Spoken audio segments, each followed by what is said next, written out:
குறைந்த விலை, நிறைந்த தரம், தங்கள் தேவைகள் அனைத்தும் ஒரே இடத்தில். ஜெயச்சந்திரன் டெக்ஸ்டைல்ஸ். பிரஸ் நண்பர்கள் தற்போது இந்த படம் பற்றிய கேள்விகள் இருந்தால் கேட்கலாம். சார் உங்ககிட்டயே கேட்கலாம்ல, பாக்யராஜ் சார்ட்டே கேட்கலாம்ல. படத்தை பத்தி மெயினா அவர்கிட்ட கேளுங்க. இல்ல இது மனிதன் அப்படின்னு வருது, நான் சிகப்பு மனிதன், ஸோ நாளைய மனிதன் அந்த மாதிரி வருது. இது மூன்றாம் மனிதன் அப்படின்னு வரும்போது உங்களுக்கு எப்படி தோணுது? அவர் சும்மா சவுண்ட் டப்பிங்ல போயிட்டு இருக்கு சார். நீங்க என்ன அந்த நிக்கில் சதீஷ் அந்த வரிசையில் வர்றீங்களா? இல்லை உங்கள் மேனரிசம் எல்லாம் அதே மாதிரி இருந்தது. சில விஷயங்கள்லாம் சார் லுக் இப்படி பாருங்க, அப்படி பாருங்க, லெஃப்ட் ரைட் பாருங்க, அது இது. டைட்டில் எல்லாம் வச்சுக்கிட்டு நம்ம சிமிலாரிட்டி எல்லாம் பார்க்க முடியாது. ஏன்னா நிறைய படங்கள் அந்த மாதிரி வந்து சிமிலாரிட்டி வர்றது உண்டு. இது வந்து அதான் நம்ம சொன்ன மாதிரி கேரக்டர் வந்து அவர் ஆரம்பிக்கும்போது வந்து ஒரு கதைக்கு ஒரு நல்ல ஒரு மேட்ரு சொல்லணும் அப்படிங்கிற மாதிரி அந்த கதையை அப்படி ஆரம்பிச்சிருக்காரு. அதே மாதிரி எண்டு பண்ணும்போதும் அதே மாதிரி பண்ணியிருக்காரு. அது மாதிரி ஒரு ஒரு லேடிஸ் தாய்க்குளம் அப்படிங்கிறது வந்து அவங்க எந்த அளவுக்கு ஒரு அக்கறை எடுத்துக்குவாங்க, குடும்பத்தில் எந்த அளவுக்கு பொறுப்பு எடுத்துக்குவாங்க அப்படிங்கிறத வச்சு பண்ணியிருக்காங்க. ஸோ அதில் அந்த பிரண்ணா அவங்க வந்து நடித்தது அவங்களுக்கு அவங்க இதை மீறின ஒரு கேரக்டர். பட் அதை 2-3 கெட்டப்பில் நல்லா பண்ணியிருந்தாங்க. இன்னும் எல்லாருமே ஸ்ரீநாத், சோனியா இவங்க எல்லாருமே வந்து சின்ன சின்ன இது 1 நாள் 2 நாள் வேலைன்னா கூட அந்த 1 நாள் 2 நாள் வேலை வந்து படத்தில் தேவைப்படுற அளவுக்கு இருந்தது. அது நல்லா பண்ணியிருக்காங்க. சரி, கமல் சார் இப்போது லேட்டஸ்ட்டாக கேஆர் சாரும் வந்து சின்ன படங்களுக்கு வந்து நிறைய சப்போர்ட் பண்ணோம் அப்படின்னு சொல்லிட்டு இருக்காங்க. ஏன்னா சின்ன படங்களுக்கு வந்து தேட்டரே கிடைக்க மாட்டுது அப்படின்னு சொல்கிறாங்க. ஸோ இதை பற்றி என்ன நினைக்கிறீங்க? ஏன்னா தேட்டர் வந்து அவ்வளோ பெரிய படங்கள் ஒரு ஃபெமிலியரான ஃபேஸ்க்கு தான் கொடுக்குறாங்க. ஸோ இந்த மாதிரி படங்கள்லாம் வரும்போதே ஒரு ஷோ கிடைக்கிது பெரிய விஷயமா இருக்குது. இல்லைங்க, இங்கேயே நான் பல தடவை சொல்லியிருக்கேன். என்னன்னு சொன்னோம்னா ஒரு காம்ப்ளெக்ஸில் வந்து பெரிய படங்கள் போடுறாங்கன்னா ஒரு படமாவது சின்ன படம் வந்து கம்பல்சரியாக போடணுன்னு கவர்மெண்ட் வந்து ரூல்ஸ் கொண்டு வரணும். அதுக்கு வந்து ப்ரொடியூசர்ஸ் கவுன்சில் இவங்கெல்லாம் ஒரு போராட்டம் பண்ணி அப்படி பண்ணால் தான் கரெக்டாக வருமோ ஒழிய இதை அவங்களா பார்த்துக்குவாங்க அவங்களா பண்ணிக்குவாங்கன்னு சொன்னோம்னா எப்படி சரியாக வரும்? நீ பார்த்துக்கோ நான் பார்த்துக்கோ அப்படின்னு சொல்லி சொன்னா. அதனால் கவர்மெண்ட்டும் வந்து இல்லை சின்ன படங்களை என்கரேஜ் பண்ணோம் அப்படின்னா அதுக்கு வந்து என்ன தயாரிப்பாளர்கள் சங்கம் இவங்கெல்லாம் வந்து அதுக்கு ஒரு பெரிய ஸ்டெப் எடுத்துக்கிட்டு போய் நிற்கணும். போய் நின்னோம்னா 4 தேட்டரில் வந்து ஒரு படம் ஓடுது அப்படின்னா இப்போ பெரிய ஆர்டிஸ்ட்டுக்கு படங்கள்லாம் ஓடிட்டுருக்குன்னு வச்சுக்கோங்களேன். சப்போஸ் டிக்கெட் கிடைக்கலன்னா சரி அடுத்த ஷோ புக் பண்ணிவிட்டு அதுக்குள்ளே இந்த வந்துட்டோமே எவ்வளோ தூரம் அப்படின்னு சொல்லிட்டு சரி சின்ன படம் ஒன்று இது எப்படி இருக்குது பார்க்கலாமே அப்படின்னு சொல்லிட்டு இப்படி தோணும். நானெல்லாம் அப்படி டிக்கெட்டு கிடைக்காம ஃபஸ்ட்டு டே இரவு பகல் படமெல்லாம் அப்படி தான் போனேன். ஏதோ ஒரு படத்துக்குன்னு போனேன்.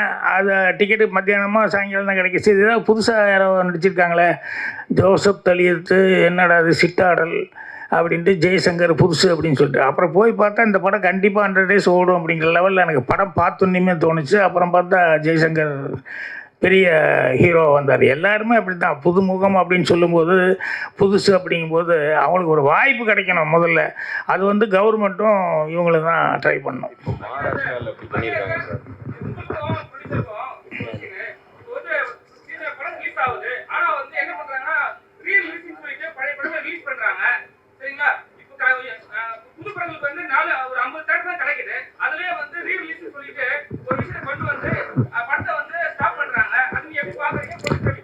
இல்லைங்க, சினிமாவில் வந்து இப்படித்தான் பண்ணோம் அப்படித்தான் பண்ணோம்னு சொல்லிட்டு எந்த ரூல்ஸ் ரெகுலேஷன்லாம் அப்படியெல்லாம் கிடையாது. வியாபார யுக்தி யார் வேணாலும் என்ன வேணால் பண்ணலாம். இப்போ நம்ம சொல்கிறது என்னென்னா பழைய படங்கள் மறுபடியும் கொண்டு வந்து போடுறாங்கன்னு சொன்னோம்னா அதுவும் பெரிய ஆர்டிஸ்ட் படம் தான். அதுதான் வந்து மறுபடியும் ரிலீஸுக்கு வருது, ரீரிலீஸு. நான் என்ன சொல்கிறேன்னா ஒரு காம்ப்ளெக்ஸில் 4 ஓடுது அப்படின்னு சொன்னோம்னா நீ சின்ன படம் கம்பல்சரியாக போடணுன்னு ஒன்று கொண்டு வந்துட்டீங்கன்னு சொன்னோம்னா அது போதும். இது வந்து சின்ன படங்கள் நடுவில் வந்துருச்சு அப்படின்னு சொன்னாலே அது வந்து அந்த ப்ரொடியூசர்களுக்கு வந்து ஒரு வாய்ப்பு கிடைக்கும். அந்த டைரக்டர்ஸு அந்த நடித்தவங்க எல்லாத்துக்குமே இதில் வந்து இது ஏன் போடுறீங்க அது ஏன் போடுறீங்கன்னு நம்ம பார்க்குறத விட இவங்களுக்கும் ஒரு வாய்ப்பு வரணும் அப்படிங்கிறத அது ஒரு சட்டம் மாதிரி கொண்டு வந்தால் தான் கரெக்டாக இருக்குன்னு சொல்ல வர்றேன். சார் சினிமாவில் இயக்குனர் சங்கம் தயாரிப்பாளர் சங்கம் ஒற்றுமையாக இருக்குன்னு நினைக்கிறீங்களா? அப்பப்போ சண்டை வருது, அது எல்லா காலத்தையும் நடக்கிறது தான். அப்படி இருக்கும்பொழுது எப்படி கேட்க முடியும் கவர்மெண்ட் கிட்ட நீங்க? இல்லை சார், அப்படி கிடையாதுங்க. எல்லா விஷயத்துலையும் இங்கே நம்ம சில நேரங்களில் சண்டை போட்டுக்கிறோன்னா எல்லாத்துக்கும் ஒட்டுமொத்தமாக ஒரு சில விஷயங்கள் நடக்கணும் இல்லையா? இப்போ கலைஞர் 100ஆண்டு விழா கொண்டாடுறதுன்னு சொன்னோம்னா இதில் வந்து அவங்க சண்டை போட்டிருக்கவங்களுக்காக நீ வந்து நான் வரமாட்டேன்னு சொல்ல முடியும்? எல்லாரும் சேர்ந்து கலைஞர் என்னன்னு பார்க்கணும். அவர் ஆரம்ப காலத்துலேருந்து சினிமாவில் இருந்தவர், அவர் ஆரம்பத்தில் வந்து படத்தில் வந்து வசனங்கள் எழுதினவர், கதை வசனம் எழுதினவர் அப்படின்னு சொல்லிட்டு அவர் ஒரு ரைட்டராக வந்து நம்ம பார்த்தா அதுக்கு ஒரு மரியாதை கொடுக்க வேண்டியது இருக்குது அப்படிங்கிறது எல்லாத்துக்குமே தெரியும் இல்லையா? ஸோ அதனால் 100ஆண்டு விழாங்கும்போது இதில் நீ யார் நான் யார் அப்படின்னெல்லாம் யாருமே பார்க்குறதில்ல. அவருக்கு ஒரு மரியாதை செய்யணும் அப்படிங்கிறது எப்பவுமே அவங்கெல்லாம் என்ன சாதனை பண்ணாங்களோ அதை வந்து நம்ம வந்து மறுபடியும் புதுப்பிச்சுக்கிட்டே சொல்லிக்கிட்டு இருக்கணும். அப்போ தான் அடுத்த ஜென்ரேஷனுக்கு அது தெரியும். அவங்களுக்கு 100ஆண்டு விழா எடுக்கணும்னா அவர் என்ன வசனம் எழுதுறாருன்னு சொன்னோம்னா அப்போ தான் அவன் வந்து திருப்பி பார்ப்பான். பராசக்தி படமெல்லாம் அவர் என்ன டைலாக் எழுதினாரு என்னங்கிறதெல்லாம் திருப்பி பார்க்கறதுக்கான வாய்ப்புகள் வருது.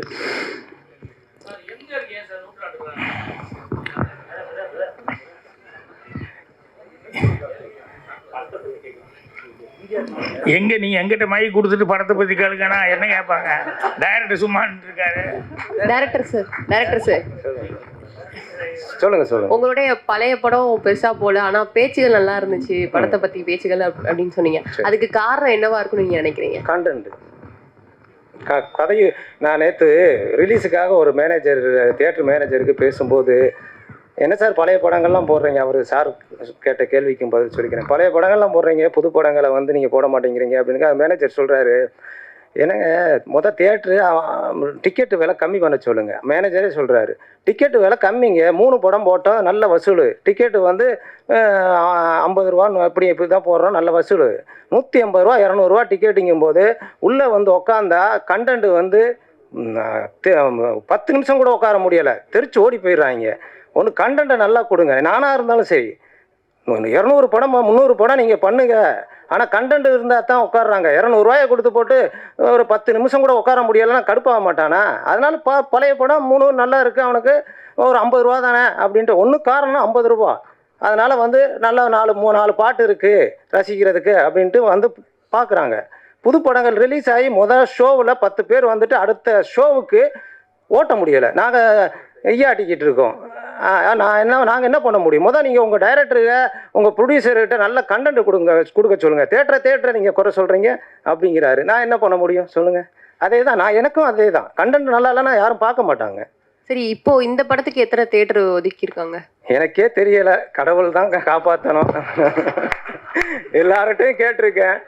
நேற்று கூட ஒரு போட்டாச்சு, ஆனாலும் கடவுள் காப்பாற்றுவார். அதான் இறைவனா, அதாவது முடிந்ததை முயற்சி முடியாத இறைவன் செய்வான். அதான் நீங்களும் ஒரு கடவுள் தான், தியேட்டர் அதிபர்கள் அவங்களும் கடவுள் தான். அதான் வேற ஒன்றுமே சொல்ல முடியல. சோனியாஜி உங்ககிட்ட தான், நீங்கள் ஃபீல்டுக்கு வந்து 20 வருஷத்துக்கு மேலே ஆகிடுச்சு, ஆனால் இன்னமும் ஆங்கிலம் சொல்லிட்டு இருக்காங்களே உங்களை, ஆங்கிலத்தில் தான் மேனேஜ் பண்ணுறாங்க அவங்க பேசுகிறதெல்லாம் அப்படின்னு சொல்கிறாங்களே. தமிழ்ல நீங்க பேசாம ஆங்கிலத்தில் மேனேஜ் பண்ணிட்டு இருக்கீங்க. இல்லைங்க, நடிக்கிறதெல்லாம் தமிழ்ல பேசும்போது பிக்கப் பண்ணி நடிச்சிடுறாங்க. நான் சொல்ல வந்தது என்னன்னா, ஃப்ளோவாக பேசுறது அப்படிங்கிறது இருக்குல்ல, அது அவங்கவுங்க தாய் பாஷை அப்படின்னு சொன்னோம்னா அது கொஞ்சம் ஃப்ளோவாக பேச முடியும். இன்னொரு பாஷைங்கும் போது அவங்க கொஞ்சம் டைம் எடுத்து கற்றுக்கிட்டு தான் இது பண்ணி ஆகணும். ப்ராமிட் பண்ணி பண்ணும்போதும் கரெக்டாக கேட்டு பண்ணிடுறாங்க.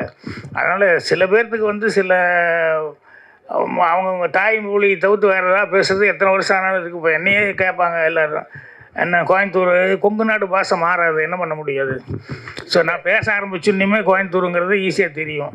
ஸோ அது சினிமாவில் நான் என்ன மாற்றணும்னு நினச்சா கூட இல்லை, பட் எல்லாம் ரசிக்கிறாங்கும் போது ஓகே அதையே பண்ணிட்டு போயிடுவோம். அதையே நம்ம விஷப்பரிச்சியாக போகணும் அப்படின்னு சொல்லிட்டு பண்ணுறதில்ல. அனைவருக்கும் நன்றி.